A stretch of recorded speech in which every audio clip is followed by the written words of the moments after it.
Jaya Radha Madhava Kunja Bihari Radha Madhava Kunja Jaya Radha Madhava Kunja Bihari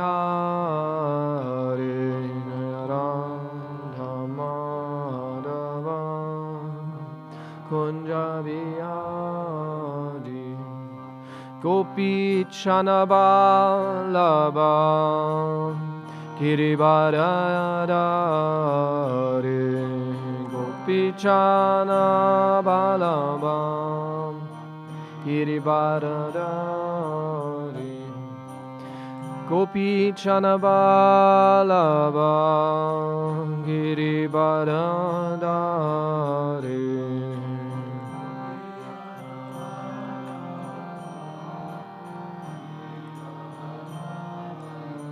Yashoda Nandana Braja Chanaranjana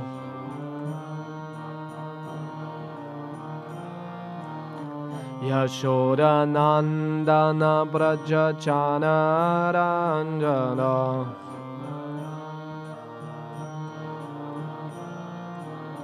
Yamuna Tira Banachari Yamuna Tira Banachari Yamuna Tira Banachari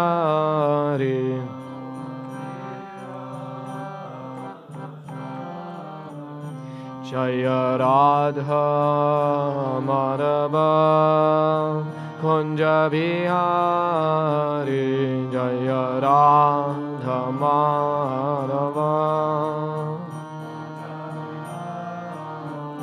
Jaya Radha Madhava Kunja Bihari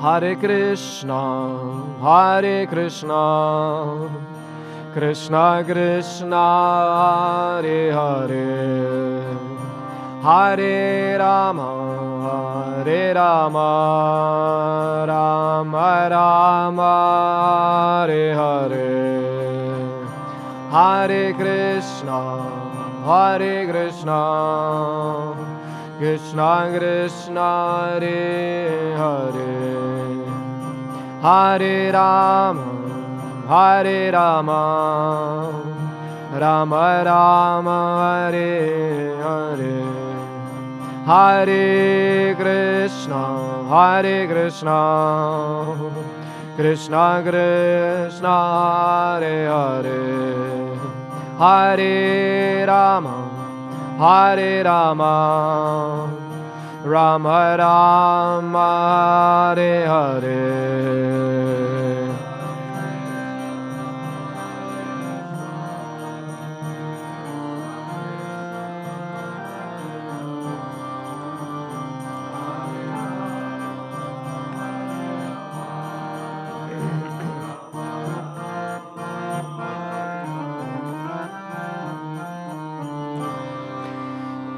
Shri Shri Radha Madhava Ki, Srila Prabhupada Ki, Nitai Gaur Premanande. Om Namo Bhagavate Vasudevaya. Om Namo Bhagavate Vasudevaya. Om Namo Bhagavate Vasudevaya. So, wir lesen aus dem Srimad Bhagavatam, Kanto 4, die Schöpfung der vierten Ordnung, Kapitel 17. Maharaj Prithu wird auf die Erde zornig, Vers Nummer, was haben wir? 19. Deutsch? Du sprichst Deutsch? Oh. So, yeah. And English? You speak English, right? Okay. Ja, keine Ahnung. Entweder übersetzt jemand für Sie oder ich spreche Englisch. Du sprichst auch Englisch. Du sprichst auch Englisch. Du sprichst Englisch. Okay, okay, then we speak English. Say a little bit. Say a little bit English, we understand. We say speak English a little bit. Ich weiß, aber jetzt ist sie nicht da. Okay. Okay. We say speak English. No the problem. 19. Okay. The verse is written on the board. We chant together. Satvang chigang sase kasmat. Satvang chigang sase kasmat. Dinam akrita kilbisham. Dinam akrita kilbisham. Ahanishyat katam yosham. Ahanishyat katam yosham. Dharmakya iti yomataha. Dharmakya iti yomataha. Satvam chigang sase kasmat. Dinam akrita kilbisham. Ahanishyat katam yosham. Dharmagya iti yomataha. Yes, please. Satvam chigang sase kasmat. Dinam akrita kilbisham. Ahanishyat katam yosham. Dharmakya iti yomataha. Satvam chigang sase kasmat. Dinam akrita kilbisham. Ahanishyat katam yosham. Dharmakya iti yomataha.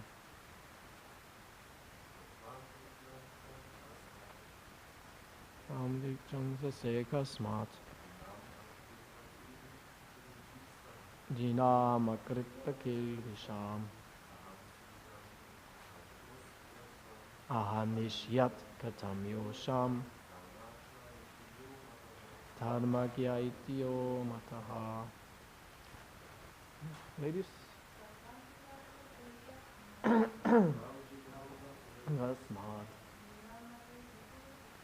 Dinamakrita kilbisham. Anishyat katam yosham. Dharmakya iti yomataha. Yes, maybe? Don't have to. Okay. Sa. That very person, Tvam, you, Chigang Sase, want to kill. Kasmat, why? Dinam, poor. Akrita, without having done. Kilbisham, any sinful activities. Ahanishyat, would kill. Katam, how? Yosham, a woman. Dharmagya, the knower of religious principles. Iti, thus. Ya, one who. Mataha, is considered. Translation. The cow-shaped earth continued to appeal to the king. I am very poor, and I have not committed any sinful activities. I do not know why you want to kill me, since you are supposed to be the knower of all religious principles. Why are you so envious of me, and why are you so anxious to kill a woman? Purport. The earth appealed to the king in two ways. A king who knows religious principles cannot kill anyone who has not committed sinful activities. Apart from this, a woman is not to be killed even if she does commit some sinful activities. Since the earth was innocent and was also a woman, the king should not kill her. Homa Yajna salakaya chakshunmilitam yena tasmai Shri Gurave Namaha mukam karoti vachalam pangong langayate girim yat kripatamaham vande Shri Gurum Dinataranam Shri Chaitanya Manobhistam Stapitam Yena Bhutale Swayam Rupakadamayam Dadati Swavanantikam Jai Shri Krishna Chaitanya Prabhu Nityananda Shri Advaita Gadadha Shivasari Gaur Bhaktavinda Hare Krishna Krishna Krishna Hare Hare Hare Rama Rama Rama Hare Hare. So, maybe firstly, shortly, for our guests especially, we are reading from this book every morning. It's called Srimad Bhagavatam. Probably you've never heard about it. Yeah, no problem. Maybe you've heard about Bhagavad Gita? Yes, you have at least heard the name. So, these are ancient texts from what we nowadays call Bharat, formerly India, right? Actually, officially, India is not India anymore. Because the ancient name was Bharat, and India is in kind of in a Renaissance spirit, so to say, to free itself from all this old colonial influence. And they also changing names of cities, especially. Like we know Bombay, before you called it Bombay, now you call Mumbai. Maybe you heard about it. Or Calcutta, now it's Kolkata. And many, many other cities' names are changed. And also, the name India itself is actually officially changed now by this government. Bharat, which is the ancient name. So anyway, but we still say India because it's kind of, we are used to it. So, they have a very ancient tradition. Of course, this is a completely different topic, but it was a very industrious civilization concerning scriptures. Yeah? So it's amazing how many scriptures and texts were written over the thousands of years. And they have also very ancient, what they consider holy texts. And there are many of them also. There's not that they have just one Bible, even though Bibles actually many books taken together, but still they have many, many books. And one among these books is, of course, the Bhagavad Gita, which is the most known. And the Srimad Bhagavatam is one among these texts, very, very old. And even academics, they quarrel over how old is it really, and anyway, but it's very, very old. It's written in the Sanskrit language, and it's a very big book. This is actually just one part of it. This is maybe 1/10 of it, the whole book. So it's really, really big. And in our tradition, this is more or less the most important book after the Bhagavad Gita, together with Bhagavad Gita. And it's a historical book. It's a so-called Purana. And Purana means history. Actually, the word Purana literally means old. All that what is old, what happened in ancient times is recorded. And these are historical accounts beginning from creation. So you can explain how the creation started, how humans came about. You have it in the Bible also, like this. Any religion has somehow explanation for what's all that, where we are living and who are we, kind of. And lots of philosophy inside too about spiritual matters. So, and now we are in a story about a great king, as was mentioned here. And he was also an avatar. Yes, yes. So he was also an avatar. So he was like a divine personality, was not like a regular human being. And he was a king. And he came into rule when the earth itself was, you can say, mistreated, because there was a king before him who was not so good, and the earth itself kind of felt, because it said the earth has like a goddess behind it, so to say, like all the natural powers. It's not that the natural powers themselves are gods or people, but they're like kind of personal entities behind the forces. And so the earth has a personality which is kind of govern the earth, you can say, like earth goddess, so to say, Gaia, like in ancient traditions, others. European, you have the Gaia. And in India, she's called Bhumi Devi, the earth. So the earth itself felt mistreated because of this bad king who was there. So she, she was not giving profusely all the riches which she normally gives for the sustenance of the humans, like grains and all that, right? Because we live from the earth. It's not by accident that we say Mother Earth. Even in our Western thinking, we have an ancient idea of this. The earth is like a mother, because she nourishes us. She gives us everything to live, especially food grains. Mother gives food, right? It's amazing. Huh? The child is completely depending on the mother. Of course, nowadays we might have some technological things how to sustain a child, but not naturally a child, when it gets born, it drinks the milk from the mother. And this is how the child survives and gets nourished and grows up. And so the bonding between the child and mother is very strong. And when a child gets born, immediately it wants to eat that. Not immediately, but kind of immediately, like 1-2 hours later, it wants to drink. And so the earth is like this. She gives us. We need the earth to survive. Even though we might have nowadays also technological things, right? Synthetic food. I don't know if it's already there, but they speak about how to create synthetic food, synthetic meat, and all that kind of stuff. I don't know. Anyway, we're vegetarian anyways, but how synthetic apple? I don't know. So, but normally it comes from the earth. Everything comes from the earth. So, and the earth was not giving. She was kind of, I don't want to have these stupid humans. They were not nice to me or something. And so the new king who came was a very pious king. He was a great king. He was a divine personality. He was an avatar. And the first thing he recognized, actually the people came to him and said, actually we are starving and the earth is not giving, right? We are tilling, how's it called, the ground, and nothing grows. And sometimes you have, we do some farming, and sometimes some things just don't grow properly, or the season is not right, and there are no apples or things like this, right? Sometimes it doesn't work out. So what the king did now, interesting, because this is now a very important point what these ancient texts make, that the king, which nowadays we don't have kings anymore, but we have governments. What is the prime duty of a government?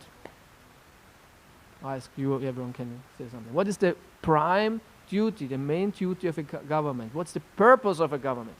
No? Yeah. Yes, of course. To protect and supply, to take care. Right? And a king or government is there to protect the people, to take care of them. Not to just take away all their money. Exploit them. Yeah, it's amazing.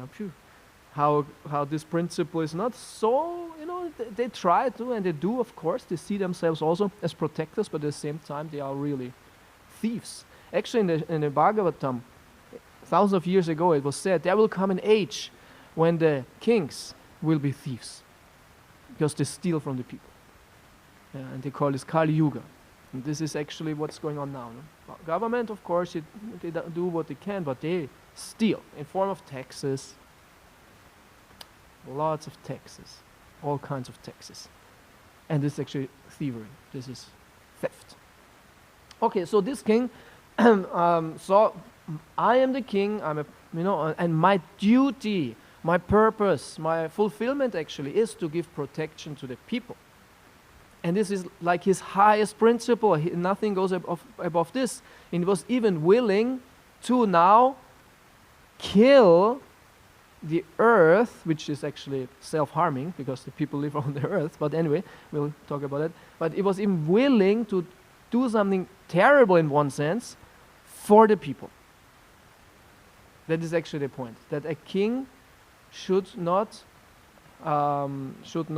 abstain from doing anything to give protection of the people. This is the main thing. Like my son and the father is kind of in the similar position. Actually, any person of authority is in a similar position. He's kind of should have this mentality. If my son is in a dangerous situation or something, I would be willing to do anything. I should be willing to do. I don't know how.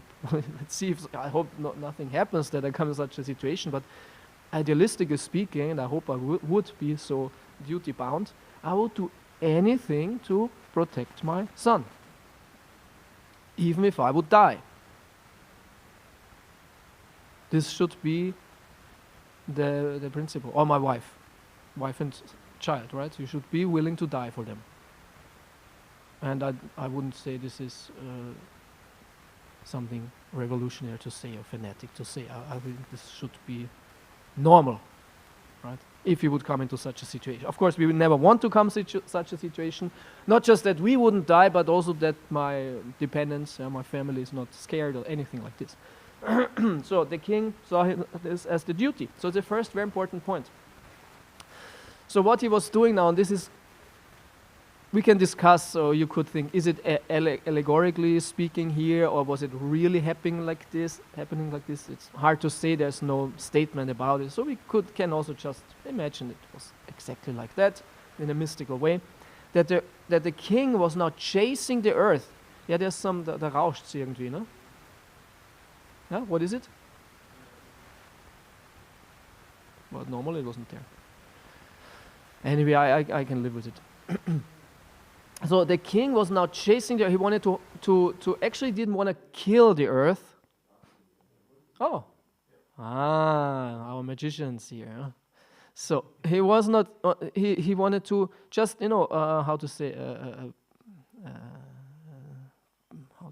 force her. Huh? And the earth was taking the form of a cow. So it's interesting. The earth, Bhumi Devi, is said to have a female form of a goddess, like goddess. But at the same time, she's the earth, and now she took the form of a cow. So not the earth took the shape of a cow, but the goddess took the shape of a cow, right? It's not that suddenly everything transformed into a huge cow and fall in the sky. I don't know what's happening when the cow runs through the sky now or something. No, so and this goddess in the form of a cow was now running away, and the king was chasing her. And during this chase, there was this conversation which is recorded now in these verses. And this is what we read now. It's like one of these verses, what the earth in the form of a cow now speaks to the king when she wants to, get out of the situation, and she appeals to his moral feelings and saying, why you want to kill me? And 2 points. You should not kill because you should not kill me first because I haven't done anything wrong. That's what she says. And I'm a woman. So two points when someone should not get punished. So we can speak about that. So first, she said she was not doing anything wrong, but of course the king thought she was doing something wrong because she was not doing her mother's duty.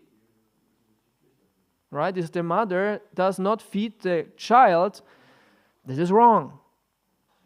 Right? This is simply wrong. So he said, you are Mother Earth, you are not feeding the people, and I'm the protector of the people, so I force you. You have to do that. And the other point she makes, I'm a woman, and a woman should not get punished. And this is interesting. And so, because sometimes in Shastra said that women should not get punished. And we say, but why? If nowadays, if a woman drives 120 in a 30 area, and the police stops him, oh, you're a woman, no, it's okay. Good for you, probably. Or you may say, no, equal rights, I want to get punished. I want to have my bill. Come on. I don't know. It's not fair. Just because I'm a woman, I'm allowed to do anything. So this is an interesting point. But the main thing in this point is also that, as we heard also yesterday, that in these ancient times, the society was built in this way that the women were more protected, as we heard also yesterday. But the man had more responsibility. Had more responsibility. And if the woman did something wrong, actually he got the punishment, because he said, why is your wife driving so fast? The police would go to the husband and not to the woman. Nowadays this doesn't work. Now we live in different times. Yeah, we cannot. But at that time, there was the social construct was in this way. And this sounds, of course, also quite unfair, but sometimes in Shastra was said that women and children should get protected. Same like when my son does something wrong, he will not get harmed. They will come to me and say, what are you doing? No? So the man had more responsibility in this way, and he was supposed to take care of his family, that they behave properly. So this is just how it was managed, so to say. If this is better than nowadays, if this is right or wrong, these are different considerations, right? You can say, is this better? Is this right? Should it be like this or should it be like that? I would say at least it's an option, can be done like this.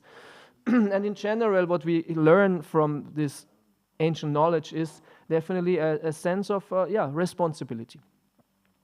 And responsibility and, how to say, the importance of duty, that everyone is very duty bound, and they are looking more, it's more important what is my duty and what is my obligation than what is my right.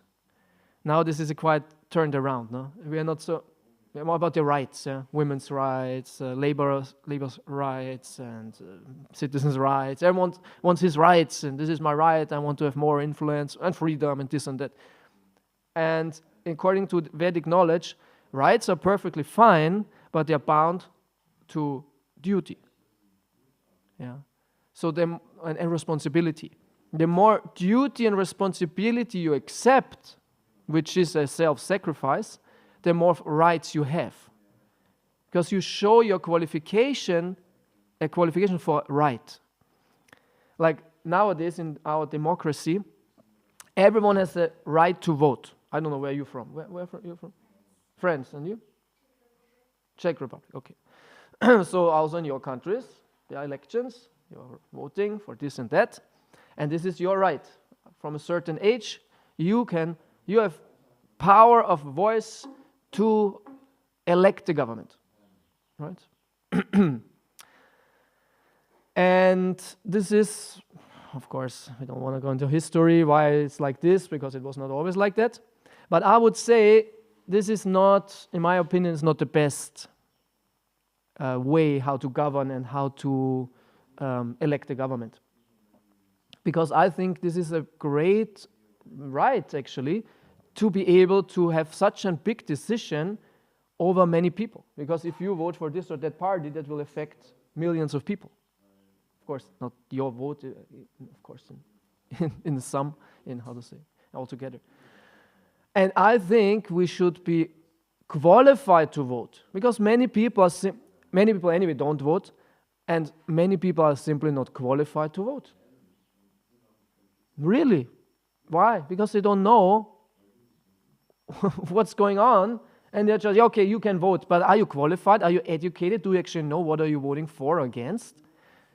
There should be some certain education and certain qualification to vote. Because if hundreds of people, uninformed people, vote for something which affects me now in a big way, then I don't think this is fair. And especially if they vote because they are maybe even manipulated, wrongly informed, as we know now this is going on, right? With so many fake news or media manipulation, you can push people into a certain direction to vote, right? And it's not really that they vote what they want, because they simply don't know. It's what they think they want. There is something put into their mind, and then they vote for, this is what we should vote, this is good, or this. But actually they don't know. So this is maybe not the best way to govern. Anyway, this is besides the point. It's more here about who should get which rights. Yeah. And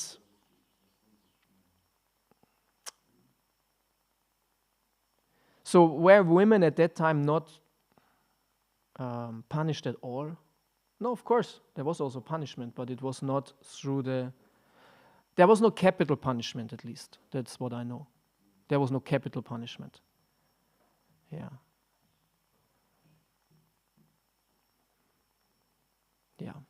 But for this in detail, you have to read actually Manu Samhita. There's another text which is called Manu Samhita, which explains which criminal act is, rewarded by which punishment. This is more or less what this verse was talking about. And but again, the point is on the responsibility of the leader. And every one of us is a leader in some capacity, right? Maybe definitely there will come a time when you're more in a leader position, as maybe you become a, I don't know, president or something, but in most cases probably not. But you're a leader, like if you're a father or mother, right? Or if you are in the job, if you're working and you have some people under you, yeah. And if you are leading other people, you have to be really qualified to do that. Yeah. So we should develop good qualities to not misuse our power. Because it's amazing how the authority, this power, corrupts. Suddenly you become in a position where you can command others, and it gets to your head, and you think you're God on earth. You follow my laws, do as I say. It's nice, tempting, it's great, it feels good for the ego, but it corrupts your character. When you don't do it in a serving way, right? Authority and this power is not bad, because some are against it at all. Why is anyone telling us anything? We're against it, everyone is equal, and so, how was it? Liberté, égalité, fraternité. Like, was it that? 3 principles of the revolution. When was it? 70, 74 or something? Was it 74? 89. 89, yeah. 74 was in America, I think there was something important, I don't know. Yeah, so that was the French Revolution. This was their point. Oh, down with the king, and then kill all of them. And yeah, they were the first who founded the democracy. Right? Because of this reason. Yeah, and in communism the same. We are all the same, equal. Nobody should be above us.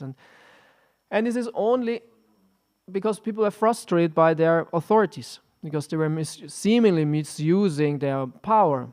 But it doesn't mean that now everyone is completely equal. There are still hierarchies in the society. There's still authority. There are still people who earn more than the others. Because it's natural. This is natural. And the problem is not with authorities. The problem is just with if the authority misuses its power. So authority is perfectly okay, but should use the power for the good of those who depend on them. Like the king, like the father, like the teacher, whoever. Like husband also. Sometimes the husband is more in the providing, giving shelter situation to the wife. Sometimes it's also different. Yeah. Sometimes the wife is earning more than the man. Sometimes the man doesn't work at all and she works and he's at home. Sometimes the woman is maybe physically stronger. Sometimes, but it's definitely not so often. In general, it's not so often that the woman is stronger than the man. Sometimes. Yeah. But normally the man is stronger and is in this providing situation, which is also kind of natural. So, and if all these persons of authority use their power for protection, then the dependents feel very good and happy. Like if you live in a country where you have a wonderful government, which is something which we cannot even imagine. Nobody ever experienced that, I grew up in Austria and in the 80s, and it was 90s. I didn't have any problem. Of course, I was like always a revolutionary spirit, and what's this called? All cops are bastards. But why? Because I was a criminal. So of course, then you hate the police, yeah. Yeah, if you're a criminal, then you hate the police. Yeah? I was not a big criminal, just some small drug lord. Very small. But still, you always feel, police is... And actually there were one friend of mine, a girl in our clique. Her father was a quite high policeman in the Kriminalpolizei. And somehow or other, because he has some information, one of his colleagues told him, please tell your daughter she should not hang out with these people, because we are already checking their phones. This was amazing. And we were not some big, how to say, organized criminal organization or something, just some guys, But at that time, this was in the 90s. So imagine what's nowadays going on, what they can do and whom they are checking, listening to their phones and all that. It's amazing, huh? It's amazing. Big Brother's watching you. So yeah, of course, if you're a criminal then. But yeah, imagine a situation in a country where there's a good government, which is taking care of people, and it's a secure country. There's no, you don't have to worry about getting, ripped off by the taxes, or by that someone beats you up or kills you even, or this and that. Yeah, that everything is properly. Yeah? That's wonderful. Yeah. Hard to imagine, but it's wonderful. And when you understand there's a strong and good government, and we can live freely, and it's fair, and everything's fair, everything is good. Social system is good, and the streets are good, and we have everything what we need, and it's fine. Or when you are a child and you have good parents. Some, I don't know about your situation, but some have not good parents, and some have like terrible parents. Yeah, there are parents out there who are not just terrible, but they're just, it's amazing. They should not, they should go directly into jail or whatever. What they do to their children sometimes. It's unimaginable. So this is extremely bad. So to have good parents who love you, who treat you nicely, who understand you, give you everything you need. Yeah, this is not normal anymore. It's not normal anymore. Or the parents are not divorced. Maybe the parents were not doing anything bad to you, but they were doing something bad to each other, which is also bad for you. And when the parents quarrel late at night and scream around and you lie in your bed and you are very sad, because what does the child want? That mommy and daddy love each other. And it's very traumatic for a child. Isn't it? Those who experience that, they know that. It is very, very terrible. And you wonder, and maybe they go, oh, mommy, daddy, don't scream around, don't quarrel. And they say, oh, yeah. And they look at each other like, I'll kill you. Because, it's very, very bad. So, and if you experience just a harmonic, nice, beautiful, loving family situation, then this is very, very good for you. This is very nice. Huh? So there's great responsibility in those who have some dependence under them, and you might become one of those. You might become a parent, should become a parent. Actually, everyone should become a parent.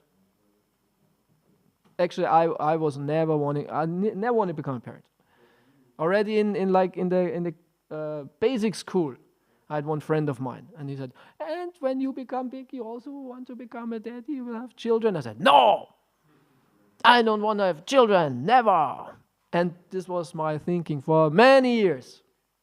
Even when I was grown up, no, I don't want to have children. This is such a terrible world. I don't want to put any child into this terrible world.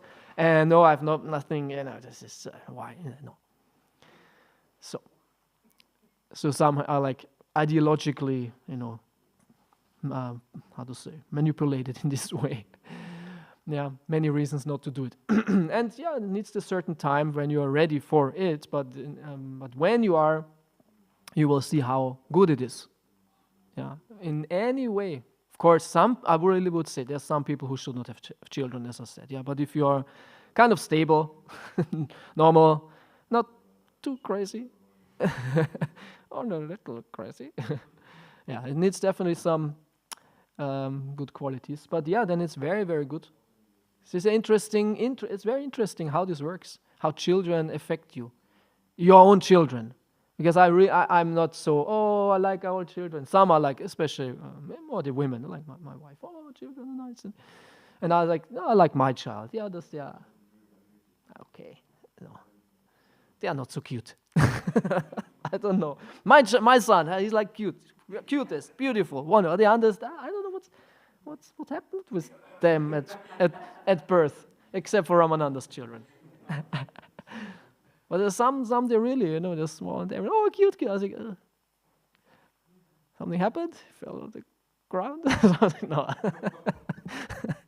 No, but it's somehow for some a little bit difficult to love all the children equally. Yeah, they are nice, of course, but there's some bonding, how to say, bonding between you and your child. There's something. Every mother, every father thinks my child is a beautiful angel. Everyone knows he's also a small rascal, you know. This is my toy. Oh, isn't it cute? Oh, it's not only your toy, but it's cute. And I think, my God, my toy, everything is mine. I was walking yesterday with my son, you know, and we were at the playground, and he said, this is my toy. Everything was his, you know. No, it's not yours, you know. The other children were playing on this swing. This is my swing. No, John, this is not your swing, you know. You have your toys at home. That what is at home, this is all yours. This is not yours. This is my house. No, it's not. Everything belongs to me. It's like, no, it belongs to Krishna. He said, no, it's mine. It's mine. And I said, no, everything belongs to Krishna. Look, the clouds, they belong to Krishna. I looked up. Oh, okay. Except that the clouds are not his. Okay, I was not interested in the clouds. And look, the trees, they belong also to Krishna. Okay. So I could put this thought in his mind. So, but to the children they have an interesting effect on you because you feel very, it's easy to love them, to be selfless, to take care of them. And we learned it. Yeah. And this is how we should feel when we are in a leading position, either in work or in like a temple atmosphere, like our supreme authority, silently, humbly sitting there in the back, but overwatching everything. When this lecture is over and you have taken your prasad, I will tell you what to do. I'll enjoy it. And then you know this one guy, he doesn't like to wash the pots, and he will tell him, today, you wash the pots. I am powerful. I am strong. Yeah, power can get into our mind. No, we should use it to help others, you know, to support them, and then it's fine. And then no one will have a problem with authority. The women will not say, equal rights, we want to be men also, and we want this, that. You will say, no, it's fine. The men do their job. It's great, you know. What would we do without the men working hard, you know? Most of the real hard work, physical work, is not done by the women. When I drive on the Autobahn, German Autobahn, and there is a big construction site, these are all like huge people, you know, in the summer, all without, you know, breastless working there, all this. You never see women there. And I think women are happy, you know, good that they do that. I don't want to do that, you know. Sometimes you have women who say, no, I always want a Presslufthammer. I'm happy that they do it, you know. I don't want to do that. Ja, Presslufthammer, super, tolle Arbeit. I don't think Presslufthammer in English, you know, this thing. Where I think it is very terrible to work with this thing, you know. Presslufthammer. So this is done by the men, you know. And other jobs which are naturally suited for women, the men can be happy. Great that women do that, you know. This is not so much my capacity. Like Kindergartentante. Most of the time, women are doing. There was one movie in the 80s, from the 80s, with Arnold Schwarzenegger. You know Arnold Schwarzenegger? Die steirische Eiche. It was called Kindergarten Cop, and this huge guy had to be a kindergartner. And it was really fitting because this huge guy taking care of like hundreds of. Normally he's a cop, you know, he's really powerful, taking apart all these criminals, and then he gets completely destroyed by these 20 small children. The kindergarten takes care. I cannot do that. No, women are way more suited for this children stuff. I know this from home. My wife has patience, unlimited patience. You know, my patience sometimes. I'm like, okay, so Chandra, now go to mommy, huh? Now go to mommy. Mommy is wanting to take care of you now. No, it's very difficult to suit towards the child. No, in general for women. It's easier. So anyway, there are different qualities and we should appreciate that. And nobody will rebel. The kindergarten nanny will not say, I want to work on the construction site, the construction, I want to be a kindergarten and all that. Everyone will follow its nature and is happy with that and has respect for the others. Men have respect for the women have respect for the men, and everything is fine. And we don't have to go into all this, sectional wars, women against men, laborers against the owner of the business, and left party against right party, and this and that. This is the times where we live. And actually, it's interesting that the Vedic scriptures, there are prophecies more or less about this, predictions. In this Kali Yuga, it's the age of quarrel. Because everyone is in his faction and section, and there's no unity. And normally the humanity should be combined. It's a unity, and it's compared to a body. And there are different classes. There are different classes. There are different kinds of people, but they all work together as a body. And it's said there are the legs, there's the belly, there are the arms, there's the head, and all these parts of the body have their different functions. And when everything works in harmony, then we are happy that we have the legs. And the legs will not say, "Why we always down there and you walk on us? I want to be the head." No, it's your function. You work better like this. And the head is very happy that he has two legs, right? Which carry him wherever he likes. And the legs are very happy. Yes, we have a good head and we can think and we can look. We don't run into a tree or something. And we have hands. And these are different parts, with different functions, but they work for one purpose.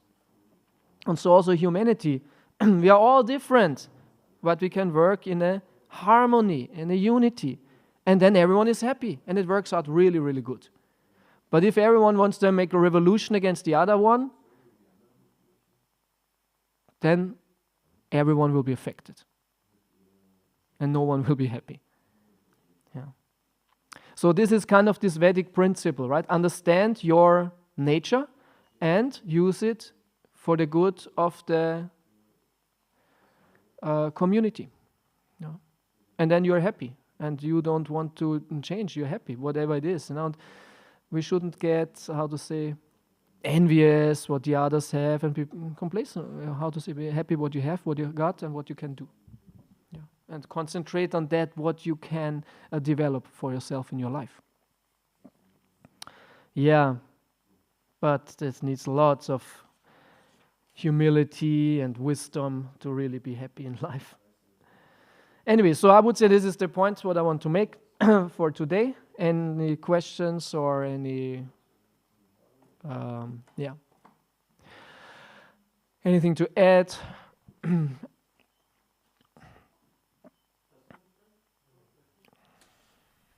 Thank you for the lecture. Yes, you spoke about. Wait a second, I found it. How it is a very purificatory kind of stage to have a leading or authority position, and I wanted to ask you: is somehow possible also to see kind of everybody who may have some kind of leadership position, like even if you externally don't have? Can everybody be considered from some certain point of view a leader? And if so, how can they see this? I would say everyone is at least a leader of himself or herself. I think there it starts. Actually, if you cannot take properly care of yourself, how you want to take care of others? So definitely, we should. This is the first. Lead yourself. Understand yourself, deal with yourself properly, manage your life properly, be successful in your life. And there are different aspects, right? Of course, at least first the body, how to take care of your body, how you take care of your mind, how you take care of your emotions and all that. And for us, how do you take care of your spiritual life? How disciplined are you? How successful in this way? So for sure, be a leader of yourself. Be a leader of your mind. Actually, there was one saying that a person who can lead a family is successful, very successful, powerful. A person who can lead a whole village is even more powerful.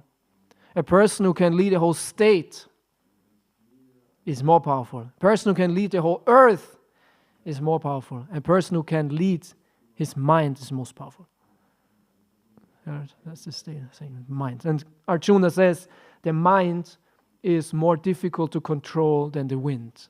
We hear in the Bhagavad Gita. So if we can control the mind, then we are already very qualified. If we control our mind, our lower tendencies, our greed, our envy, all this, if we become sober, actually this needs to be first there in order to lead others. Because if you don't control yourself, of course you're triggered by the others and you fall into all these traps and you misuse your power, what's going on all the time.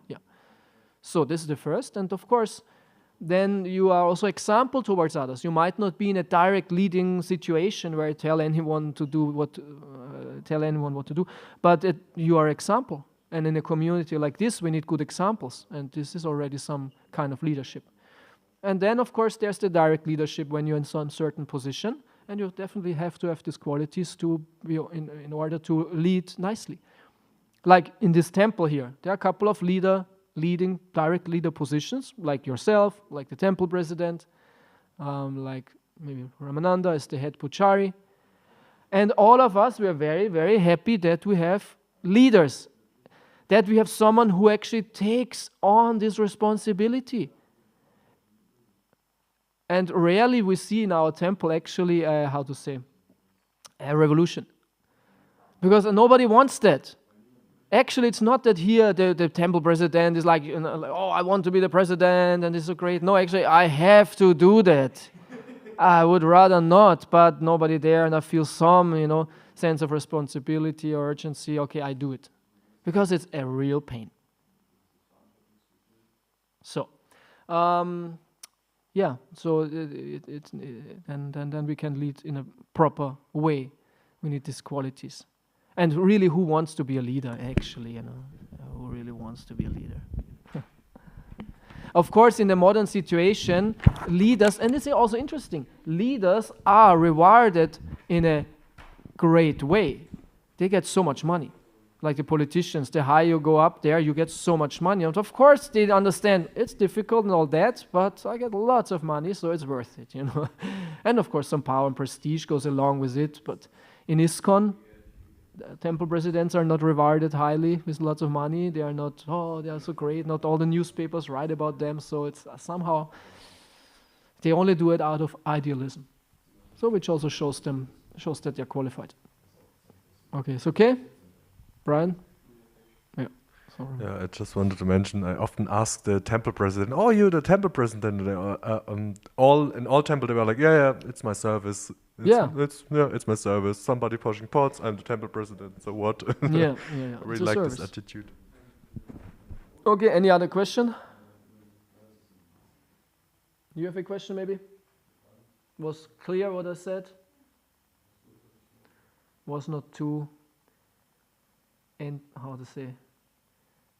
anti-revolutionary for a French mind? No? It's okay? Okay, you're not so French. You're already a bit transcendental to the Frenchness. As French people sometimes always just against, the nature to be against. Revolution! We were the first. We invented their revolution. Are the French proud that they invented their revolution? The first revolutionaries? Yeah. Huh? Yeah, a little bit, yeah. Okay, anything? But we have no other French people here, right? I think not so many. French, not so many. Because recently more Italians are here, so many Italians. Yeah, it's true. Too many. But it's still nice to have a little good mix of nationalities. Okay, what else? Before you spoke about the relationship when there is a provider, somebody who's providing for the other person, the other may be more dependent. Yeah, especially in the family context. Yeah. So is there in every relationship? I was wondering whether there is this kind of principle going on. even in a more subtle sense, instead of being just an external kind of, okay, let's say a family. Of course, I have the father, and there is the child, and it's very clear on the external point of view. But is it there also some this kind of mechanism happening in a relationship, in any kind of relationship? What do you mean? That there's like a provider aspect in any relationship? Yeah, this more of Purusha Prakriti kind of. I see. In any relationship. Yeah. I could say yes in one sense, because we are all egoistic beings. We are all egoistic beings. Every one of us is the center of his reality, and all others are, how to say, Nebendarsteller. Side characters, right? You are all my side characters. I am the main person. I'm the main person. The camera is always on me. I'm in the center. You're my side characters. And you think the same. You are in the center of your reality, of your life. Everything else is revolving around you. All side characters. And this is kind of natural, right? Of course, we in Krishna consciousness say, we want to be selfless, this and that. Yeah, of course, how you deal with the others in a selfless way. But still, you are your kshetragya. You are the conscious being inside your body and inside your reality. And so that means you are the Purusha. You have the Purusha aspect. That means you are the enjoyer and the controller. And you are going into relationship with others, of any kind of relationship, when you can somehow or other enjoy this relationship, or when this helps you, or when this is somehow favorable towards you. You will not hang out with people who have nothing to give to you. We might be like this Samaritan person who kind of distributes alms and this and that. Yeah, but this is just to give them something. Okay, but into a real relationship, you'd never go with a person who doesn't relate to you, who is not somehow beneficial for you. Yeah. So in that sense, we are all the Purushas, and everything else is Prakriti, and we use them and see how they are favoring us. And what you said about nourishing, definitely we want to get something from them, and nourishment is happening on different levels. But in a relationship, the main aspect which is targeted for nourishment is the emotional. Relationship is more or less based on the emotional experience, right? Most of the relationships I have with other people, mainly devotees, is because of some emotional interest, and not because of a physical interest. I don't go into a relationship with Manuel because I need something to eat, right? My son, yes, this is like the main thing, eating. Mommy is physically there, he eats directly from her. So this is very direct. But also, Father, I need this. But this is not the case. No? We can take care of that ourselves already. But emotional, this is very important.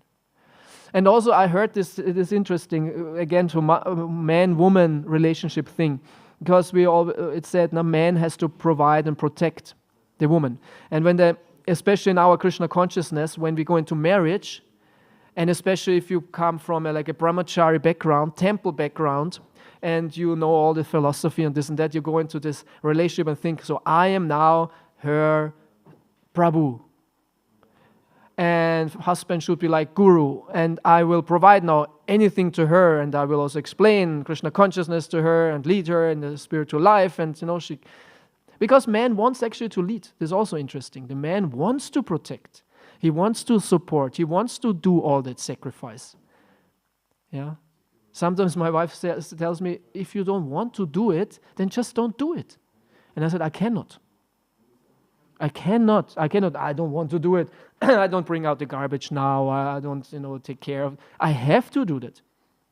Doesn't matter if I want or not. This is higher. I have to do that if I want or not, because this has to be done for the good of the household. Bring out the garbage at 10 o'clock at night or something. All right? It has to be done now. Anyway, so the husband, man wants to provide, wants to protect, he wants to sacrifice. And he feels happy. He feels happy. He said, happy wife, happy life. Right? then he's happy. So he thinks he has to provide all the things, but from Devaki Mataji I heard, it's an interesting point. That goes only so far. Because, of course, a woman can maintain herself nowadays financially. She does not need the man. Of course, for some it's nice to have a husband and she doesn't have to work or is more free and he has all the money. For some it's nicer like this. But she doesn't have to. And also she does not need a husband for spiritual maintenance and nourishment. There are so many gurus and lecturers. She can get it everywhere. But one thing she cannot get, except from a husband, is the emotional support. This is what she needs. And the men very often don't understand it. And they think, I know, I pay the bills, I buy you this and that, I give you everything, I give you spiritual knowledge, I can give you a lecture. And she more or less says, I don't need that. And that what she needs is that what the man at least understands. Because this emotional thing is not our thing.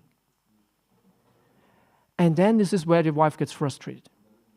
And this is where the man gets frustrated because she's frustrated. Because no happy wife, no happy life. And he wonders, what's going on? What's going on? And this is something what he cannot understand, which is also what is very hard to communicate.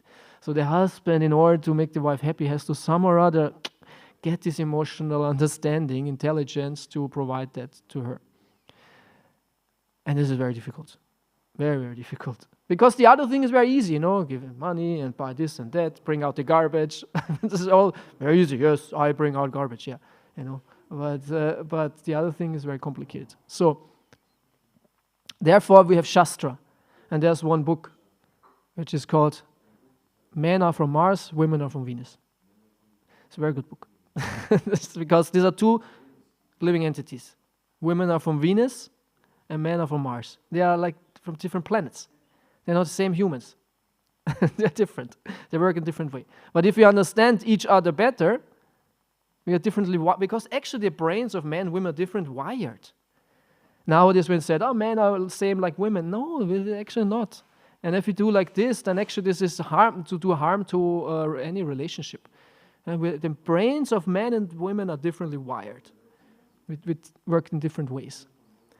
Yeah. So, but if the woman understands the man better and also his needs, and men are actually super simple. Actually, they are simple. Yeah, they just need, a happy, smiling, loving wife. Maybe she cooks something nice for him. And that's it, actually. Actually, that's more or less it, Come home, the wife says, hey, darling, how are you doing? That's good. I'm fine. Oh, there's some nice thing to eat on the table. Good. Very simple. So, and then if the man understands, the wife is actually also simple in her emotional labyrinth. Which is, so, but if he understands this emotional thing somehow or other, then she's also happy because she feels understood. And I heard I don't speak about you, okay? I only speak about ideals and maybe my wife. The only mantra a man has to say to his wife is, ich weiß, wie du dich fühlst. I heard that. And then I said it. And it worked. The mantra is, I know how you feel. Yeah, I know how you feel. And my wife actually told me, just say it, even if you don't mean it. Try. And I was like, okay. And she was very pacified. And the mantra for the man, according to this book, and actually I know it from experience, you have to say to your husband, or das ist eine gute Idee. That is a good idea. Yes. You recognize my genius. Yeah, good. Huh? Feel valued for your genius ideas. And actually, my wife says it most of the time when she actually doesn't mean it, but some or other, it's still feel. I say, come on, don't say it, don't do it, don't do it to me, Yeah, so we are kind of simple all together, and we have to just understand the other, and then it works. Yeah. This relationship stuff is always quite interesting. Huh? Okay, anything else? Or we end on that happy note? Good. I wish you all the best to become good leaders in your life. Become leaders of your life. Srila Prabhupada Ki Jai. Nitai Gaur Premanande.